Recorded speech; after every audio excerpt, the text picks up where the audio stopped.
একজন লিখেছেন, আমার স্ত্রীর ২ ভরি স্বর্ণ আছে। আমি যাকাত থেকে বাঁচার জন্য আমার নাবালক ২ ছেলেকে দিয়ে দিতে চাচ্ছি, দিতে পারবো কিনা? বড় মসজিদে সুতরা ছাড়া মুসল্লি কতদূর দিয়ে যেতে পারবে? এরপরে প্রশ্ন হলো, আমার স্ত্রীর পিরিয়ড শেষ হওয়া মাত্রই তার বাইপাস হয়। সে ফরজ গোসলের সুযোগ পায়নি। এখন অপারেশনের পর বেশ কিছুদিন পর্যন্ত গোসল করা অত্যন্ত ক্ষতিকর ও নিষেধ। এমত অবস্থায় সে কিভাবে নামাজ ইত্যাদি আদায় করবে? এরপরে আমি যে প্রশ্নটি দেখতে পাচ্ছি সেটা হলো, একজন প্রতারণা করে আমাকে জাল নোট দিয়েছে। আমি কি না জানিয়ে তা দিয়ে কারো সাথে লেনদেন করতে পারবো? চলুন তাহলে আর বিলম্ব না করে ইতিমধ্যে যে সমস্ত প্রশ্ন চলে এসেছে আমাদের কাছে সেগুলোর উত্তর দেওয়ার পালায় প্রবেশ করি। আমি শুরুতে দেখতে পাচ্ছি একজন লিখেছেন, আমার স্ত্রীর ২ ভরি স্বর্ণ আছে। আমি যাকাত থেকে বাঁচার জন্য আমার নাবালক ২ ছেলেকে দিয়ে দিতে চাচ্ছি, দিতে পারবো কিনা? প্রথম কথা হলো, ২ ভরি স্বর্ণ থাকলে সেটার যাকাত কিন্তু আসে না। অর্থাৎ শুধু ২ ভরি স্বর্ণ যদি কারোর থাকে তাহলে সেক্ষেত্রে সেটা যাকাতযোগ্য সম্পদের মধ্যে গণ্য হয় না। ফলে আপনার এই সম্পদের যাকাত নিয়ে পেরেশান না হলেও চলবে। দ্বিতীয়ত কথা হলো যে ২ ভরি স্বর্ণের পাশাপাশি যদি আপনার অন্য কোনো টাকা পয়সা থাকে বা অন্য কোনো ব্যবসার মাল থাকে যেগুলো একত্র করলে বা অন্য যাকাতযোগ্য মাল যদি সাথে থাকে সেটা যদি একত্র করা হয় তাহলে সেক্ষেত্রে উভয়টার যে সামষ্টিক মূল্য সেটা যদি ৫.৫ ভরি রূপার সমপরিমাণ হয় তাহলে কিন্তু যাকাত আবার প্রযোজ্য হবে ঠিকই। এরপর কথা হলো, যাকাত প্রযোজ্য হলে সেক্ষেত্রে আপনি সন্তানদেরকে দিয়ে যাতে করে যাকাতের নেসাবের কমে চলে আসে একেকজনের মালিকানায়, সেরকম করে আপনি যাকাত থেকে বাঁচার এই কৌশল অবলম্বন করতে পারবেন কিনা? উত্তর হলো না। এটা অনুচিত এবং আ অ গুনাহের কাজ, অন্যায় কাজ হবে। তবে যদি এরকম করেন তাহলে সেক্ষেত্রে ঠিকই আপনার উপরে যাকাত বর্তাবে না। এরপরে প্রশ্ন হলো, আমার স্ত্রীর পিরিয়ড শেষ হওয়া মাত্রই তার বাইপাস হয়। সে ফরজ গোসলের সুযোগ পায়নি। এখন অপারেশনের পর বেশ কিছুদিন পর্যন্ত গোসল করা অত্যন্ত ক্ষতিকর ও নিষেধ। এমত অবস্থায় সে কিভাবে নামাজ ইত্যাদি আদায় করবে? উত্তর হলো যে, যেহেতু একটা অপারগতা এবং একটা ওযর তার সামনে এসে দাঁড়িয়েছে, অতএব আ গোসল না করে তিনি তায়াম্মুম করে নিয়মিত নামাজ আদায় করবেন সাধ্য অনুপাতে। তায়াম্মুম হবে তার জন্য গোসলের বিকল্প এবং আল্লাহ রাব্বুল আলামিন মানুষকে আ একেবারে দেয়ালে পিঠ ঠেকিয়ে দেন না। বরং আল্লাহ তাআলা বলেছেন, লা ইউকাল্লিফুল্লাহু নাফসান ইল্লা উসআহা। মানুষকে তার সাধ্যের বাইরে কিছু আল্লাহ চাপিয়ে দেন না। তবে হ্যাঁ, সাধ্যে যতক্ষণ থাকে ততক্ষণ ঠিকই আল্লাহ যা নির্দেশ করেছেন সেটাই করতে হয়। যদি সাধ্যের বাইরে চলে যায় তখন আল্লাহ তাআলা বিকল্প যেটা দিয়েছেন সেটা আমাদের জন্য প্রযোজ্য হয়। বড় মসজিদে সুতরা ছাড়া মুসল্লি কতদূর দিয়ে যেতে পারবে? কোনো মুসল্লি যখন মসজিদে বা এমন কোনো জায়গায় নামাজে দাঁড়াবে যেখানে সামনে দিয়ে মানুষের চলাচলের আ আ সুযোগ থাকতে পারে বা সম্ভাবনা থাকতে পারে, তখন সামনে কিছু একটা দিয়ে লাঠি জাতীয় কিছু একটা দাঁড় করিয়ে দিয়ে তারপরে নামাজে দাঁড়ানোটা তার জন্য কর্তব্য। এটি হাদিসের নির্দেশ না। এখন কথা হলো, কতদূর সামনে রেখে তারপর তিনি নামাজে দাঁড়াবেন ওপেন রেখে, বা মুসল্লির কতদূর সামনে দিয়ে অতিক্রমকারী অতিক্রম করতে পারবেন। সুতরা থাকলে তো সুতরার বাইরে দিয়ে অতিক্রম করতেই পারবেন। আর যদি সুতরা বা লাঠি জাতীয় কিছু দাঁড় করিয়ে না রাখেন মুসল্লি, তাহলে কতদূর সামনে দিয়ে যেতে পারেন? তার উত্তর হলো, মূলত উদ্দেশ্য যেহেতু নামাজি ব্যক্তির মনোযোগ নষ্ট না হওয়া, অতএব তিনি নামাজে স্বাভাবিকভাবে সেজদার এরিয়ার মধ্যে তার নজর থাকার কথা। এটুকুর মধ্যে নজর রাখলে যতটুকু তার নজর যায়, সেজদার বাইরে আরো ১ কাতার পর্যন্ত সাধারণত নজর যায়। অতএব ২ কাতার পর থেকে অতিক্রম করলে সেটা ইনশাআল্লাহ গুনাহ হবে না। অনেক উলামা একরাম ৩ কাতারের কথা বলেছেন। অবশ্য অনেক উলামা একরাম জাস্ট ১ কাতার সেজদার জায়গার বাইরে দিয়ে যাওয়ার অনুমোদন দিয়েছেন। কিন্তু সতর্কতামূলক মত হয় ২য় কাতারের পর থেকে হাঁটাচলা করলেও ইনশাআল্লাহ সেটি আশা করা যায় নাজায়েজ হবে না। তবে যিনি দাঁড়িয়েছেন তার কর্তব্য ছিল সুতরাং নিয়ে দাঁড়ান। তিনি না করলে সেক্ষেত্রে যারা অতিক্রম করবেন তাদের দায়িত্ব হলো নামাজি ব্যক্তির মনোযোগ যেন নষ্ট না হয় সেভাবে চলাফেরা করা।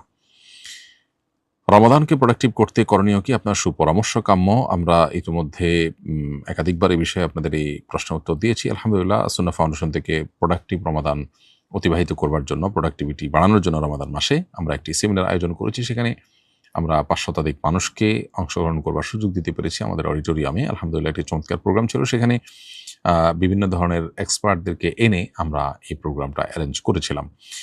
এ ধরনের প্রোগ্রামে আপনারা জয়েন করতে পারেন এবং সবচেয়ে বড় জিনিস হলো যে আমলি রমাদান, আমলের রমাদান অতিবাহিত করবার জন্য আমলের পরিবেশ এবং নেককার, মুত্তাকি, পরহেজগার মানুষদের, আল্লাহওয়ালা মানুষদের সোহবত, সান্নিধ্য, সাহচর্য এটা অনেক বেশি হেল্পফুল হয়। অতএব সেই বিষয়টিতে আমরা মনোযোগ দেই। যার সুবিধা অনুযায়ী যেখানে সহজ হয় সেখানে ইতিকাফ করা, নেককারদের সোহবতে থাকা, এর মাধ্যমে রমাদান ইনশাআল্লাহ অর্থবহ হতে পারে। আমরা সুন্নাহ ফাউন্ডেশন থেকে আরেকটি উদ্যোগ নিয়েছি, আপনারা অনেকে জানেন, রমাদান প্ল্যানার, মাহে রমাদানের 27 আমল, তারাবির সালাতে, কোরআনের বার্তা, এই 3টা বই আমরা করেছি মূলত রমাদানকে অর্থবহ এবং সার্থক করবার জন্য। অতএব এই বইগুলো আপনাদের সঙ্গী হতে পারে, আপনাদের সাথে থাকতে পারে। আশা করা যায় যে এগুলো আপনাদের রমাদানকে অর্থবহ করতে সহযোগিতা করবে। এরপরে আমি যে প্রশ্নটি দেখতে পাচ্ছি সেটা হলো, একজন প্রতারণা করে আমাকে জাল নোট দিয়েছে, আমি কি না জানিয়ে তা দিয়ে কারোর সাথে লেনদেন করতে পারবো? কেউ যদি আপনাকে জাল নোট দিয়ে থাকে তাহলে তিনি অন্যায় করেছেন, গুনাহ করেছেন। এখন আপনি এটা আবার আরেকজনকে দিতে পারেন না, কারণ আপনি যাকে দিয়েছেন তিনি তো কোনো অন্যায় করেননি। যে আপনাকে দিয়েছে আপনি তাকে যদি আবার দেন তাহলে সেটা জায়েজ হতে পারে, কিন্তু যে আপনাকে দেয়নি এরকম একটা মানুষকে আপনি দিলেন, তাহলে তার তো কোনো দোষ নেই। একজনের দোষ তো আরেকজনের ঘাড়ে আপনি চাপাতে পারেন না, তো এই জন্য এটা জায়েজ হবে না। একজন ইমানদার কখনো কাউকে প্রতারিত করেন না। এখন প্রশ্ন হলো যে আমি তো ক্ষতিগ্রস্ত হয়েছি, তাহলে আমি আরেকজনকে না দিলে আমার কি হবে? উত্তর হলো যে সব ক্ষতি পুষিয়ে নেওয়ার জায়গা দুনিয়া না। ইমানদার হিসেবে আমাদের আখিরাত অনন্ত অসীমকালের আসল জীবন আসছে। সো এখানকার যে ক্ষতিটা পোষাতে গিয়ে আল্লাহর নাফরমানি হবে, সেটা যদি আমি অ্যাভয়েড করি, আল্লাহ তাআলা এই ক্ষতি আমাকে বহুভাবে পুষিয়ে দিবেন আখিরাতে ইনশাআল্লাহ। অতএব ইমানদারের কোনো হারাবার কিছু নেই। আমি যখন গুনাহ থেকে বাঁচবো আল্লাহ তাআলার ভয়ে, এটার মূল্য আমি আল্লাহর কাছে পাবো ইনশাআল্লাহ আখিরাতে। নির্বাচন পরবর্তী সময়ে দেশের বিভিন্ন স্থানে ক্ষমতার অপব্যবহার, দখলদারিত্ব, ভিন্ন মতের মানুষের উপরে জুলুম ও সহিংসতার অভিযোগ সামনে আসছে। এমন পরিস্থিতিতে দায়িত্বশীল রাজনৈতিক দল ও রাষ্ট্রের ভূমিকা কেমন হওয়া উচিত? এ বিষয়ে আপনার মন্তব্য জানতে চাই। প্রথম কথা হলো, নির্বাচন পরবর্তী সহিংসতা এবং ক্ষমতার অপব্যবহার, দখলদারিত্ব, এগুলো বাংলাদেশে দীর্ঘদিন থেকে চলে আসছে। মানুষ এগুলো থেকে মুক্তি চায়। আমাদের রাজনৈতিক দলগুলো যদি এই বাস্তবতাগুলো উপলব্ধি করতে পারেন, তাহলে তারা নিজেরাও এদেশে দীর্ঘদিন পর্যন্ত তাদের কার্যক্রম পরিচালনা করতে পারবেন, মানুষকে সেবা করার সুযোগ পাবেন, আর মানুষও আসলে আল্লাহর কাছে তাদের জন্য দোয়া করবে। আর যদি তারা এটা না বুঝেন, তাহলে সেক্ষেত্রে একের পর এক সরকার পরিবর্তন হবে, মানুষ রুষ্ট হবে, রাস্তায় নেমে আসবে, মানুষ সংক্ষুব্ধ হবে, বদদোয়া করবে, দুনিয়া ধ্বংস হবে, তাদের আখিরাত ধ্বংস হবে। বিধায় আমি আশা করব যে আমাদের রাজনৈতিক দলগুলো এই বিষয়গুলোকে অনুধাবন করার চেষ্টা করবেন এবং তাদের বিশেষ করে ক্ষমতাসীনদের দায়িত্বটা এখানে বেশি। তারা তাদের নেতা কর্মীদেরকে সর্বোচ্চ কন্ট্রোল করবেন। বাংলাদেশের মানুষ আসলে একটি সুন্দর পরিবেশ চায়। দীর্ঘদিন পর্যন্ত অপশাসন, জুলুম, স্বেচ্ছাচারী মনোভাব এবং যা খুশি তা করা, সাধারণ মানুষকে গোলামের মতো আচরণ করা, আর ক্ষমতাসীনরা নিজেদেরকে মালিকের মতো ট্রিট করা, এই আচরণটা দেখতে দেখতে মানুষ অতিষ্ঠ আসলে, এবং মানুষ এগুলো থেকে মুক্তি চায়। অতএব মানুষের চাওয়ার বিপরীতে গিয়ে খুব বেশি দিন আসলে টেকা যায় না। অতএব আমি আশা করব যে আমাদের দায়িত্বশীলরা তারা এই বিষয়গুলোকে বিবেচনা করবেন এবং জনগণের পালস বোঝার চেষ্টা করবেন। 2026-এর পৃথিবীর মানুষ এখন অনেক সচেতন। এখন কোনো কিছু আর লুকোছাপা আসলে দেওয়া সম্ভব নয়। আল্লাহ তাআলা তাদেরকে হেদায়েত দান করুন, আমরা মনে প্রাণে দোয়া করি। এবং যারা জুলুম করবেন, মনে রাখবেন এই জুলুমের বিচার শুধু আখিরাতে হবে না, দুনিয়াতেই আপনি এটার জন্য সাফারার হবেন এবং আপনাকে এর মূল্য দিতে হবে, টুডে অর টুমরো। যারা ইতিপূর্বে জুলুম করেছে কেউ রক্ষা পায়নি, প্রত্যেকটা মানুষকে তার প্রাপ্য আল্লাহ তাআলা বুঝিয়ে দিয়েছেন। এজন্য আল্লাহর ওয়াস্তে জুলুম করবেন না। তাছাড়া আখিরাতে জুলুম কিন্তু বহুমুখী অন্ধকার হয়ে আসবে, নবী সাল্লাল্লাহু আলাইহি ওয়াসাল্লাম জানিয়েছেন। এর পরের প্রশ্ন হলো, ব্যক্তিগত ও প্রাতিষ্ঠানিক প্রয়োজনে আমার নানা ডিভাইস ব্যবহার করতে হয়, বিভিন্ন ওয়েব ও সোশ্যাল ব্রাউজার ব্যবহার করতে হয়। পড়াশোনা যোগাযোগের জন্য আমার ছেলেকেও ডিভাইস কিনে দিতে হয়েছে। সোশ্যাল মিডিয়া ব্যবহার করলে চোখের জেনা এড়ানো কঠিন। এ ব্যাপারে আপনার পরামর্শ ও দিক নির্দেশনা কামনা করছি। প্রিয় দর্শক, অত্যন্ত গুরুত্বপূর্ণ এবং অত্যন্ত প্রয়োজনীয় একটি প্রশ্ন আপনি করেছেন। এই প্রশ্নের উত্তর হলো, আল্লাহ রাব্বুল আলামিন আমাদেরকে যে ঈমান দিয়েছেন, আমাদেরকে যে মুসলিম আইডেন্টিটি দিয়েছেন, এটিকে রক্ষা করবার জন্য আমাদের সর্বোচ্চ সচেষ্ট থাকতে হবে। এ ব্যাপারে আমাদের কোনো কারোরই হয়তো ভিন্নমত থাকার কোনো কারণ নেই।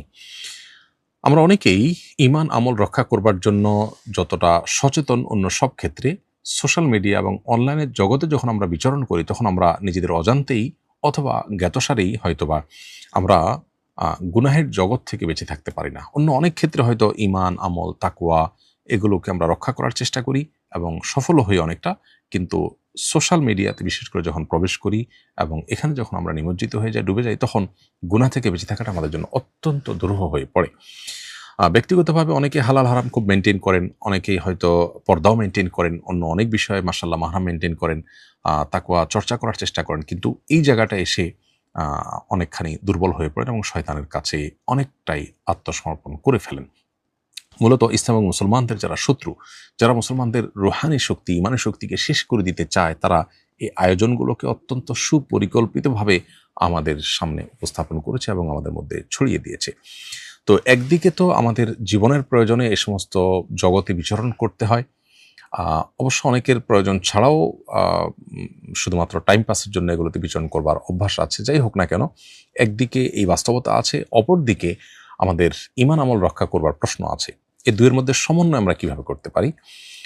এর উত্তরে আমি বলবো যে প্রথমত যে বিষয়টি দরকার তা হলো এর ভয়াবহতাটা আমাদের অনুধাবন করা দরকার। এগুলো শুধুমাত্র অন্য 10টি গুনাহের মতো গুনাহই নয়, প্রত্যেকটা গুনাহেরই কিছু ক্ষতি আছে, এগুলোর কিছু ভয়ঙ্কর ক্ষতিকর দিক আছে। সেই ক্ষতিকর দিকগুলোর একটা হলো যে এর ফলে আমাদের এবাদতের আগ্রহ কমে যায়, এবাদতের স্বাদ তৃপ্তি কমে যায়, এর ফলে আমাদের রুহানিয়াত ইমানি শক্তি কমে যায়।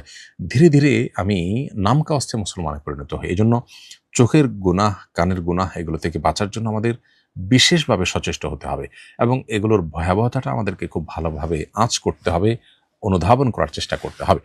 আমরা যখন খুব দৃঢ়ভাবে সংকল্প করব, পণ করব, শপথ করব এবং সচেষ্ট হব যে এই গুণাগুলোতে আমাকে বেঁচে থাকতে হবে, তখন আল্লাহ তাআলা আমাকে বহু পথ বের করে দিবেন। আল্লাহ বলেছেন, ওয়াল্লাযীনা জাহাদু ফিনা লানাহদিয়ান্নাহুম সুবুলানা, যারা আল্লাহর রাহে আসার জন্য সংগ্রাম করেন, সর্বোচ্চ সাধনা এবং চেষ্টা করেন, আল্লাহ তাআলা তাদেরকে আল্লাহর রাহে আসার বহু পথ দেখিয়ে দেন। অতএব নিজেকে, নিজের সন্তানকে, পরিবারকে এ সমস্ত গুনাহের ভয়াবহ ক্ষতি থেকে বাঁচাবার জন্য আমাদের বহুমুখী উদ্যোগ নিতে হবে।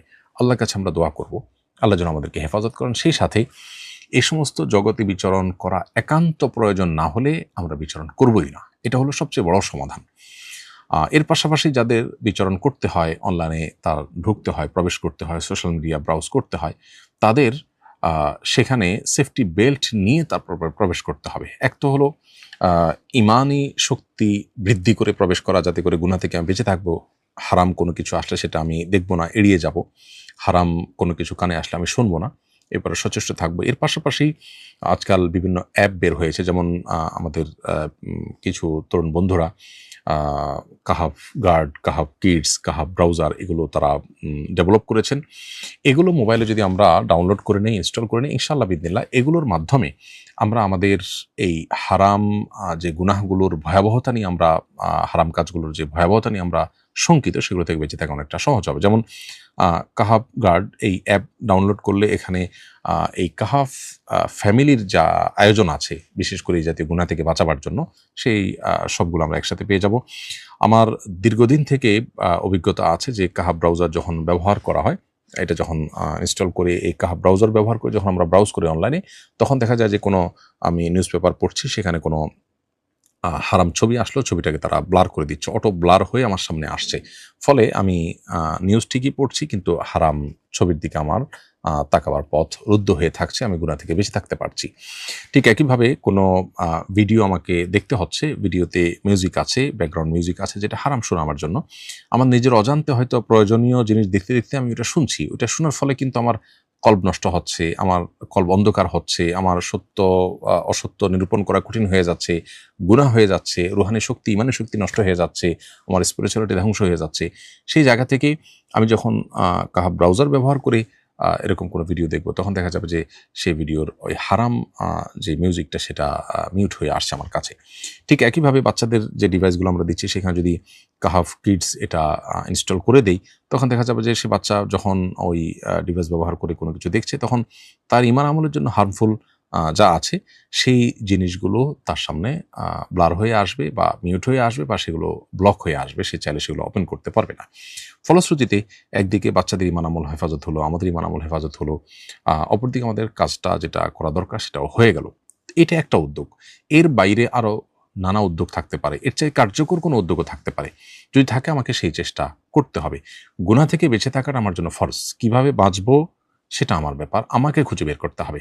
বাকি গুনাহ থেকে বাঁচার জন্য কোনো না কোনো কার্যকর উদ্যোগ আমাকে নিতে হবে। যদি এ সমস্ত উদ্যোগের পরও আমি গুনাহ থেকে বাঁচতে না পারি, তাহলে এই জগৎ থেকে বের হয়ে অন্য কোনো জগৎ, যেখান থেকে আমার হালাল রুটি রুজির ব্যবস্থা হবে, সেই জগৎ আমাকে বিচরণ করতে হবে। তারপরও হারাম থেকে বেরিয়ে আসতে হবে। কোনো অবস্থাতেই হারামের সাথে আপোষ করা বা হারাম এর সাথে অভ্যস্ত হয়ে যাওয়া, এটাকে স্বাভাবিক করে নেওয়া, এটা একজন ইমানদারের জন্য জায়েজ নয়। আল্লাহ রাব্বুল আলামিন ফিতনা সংকুল এই সময় আমাদেরকে বহুমুখী ফিতনা থেকে আমাদের ঈমান এবং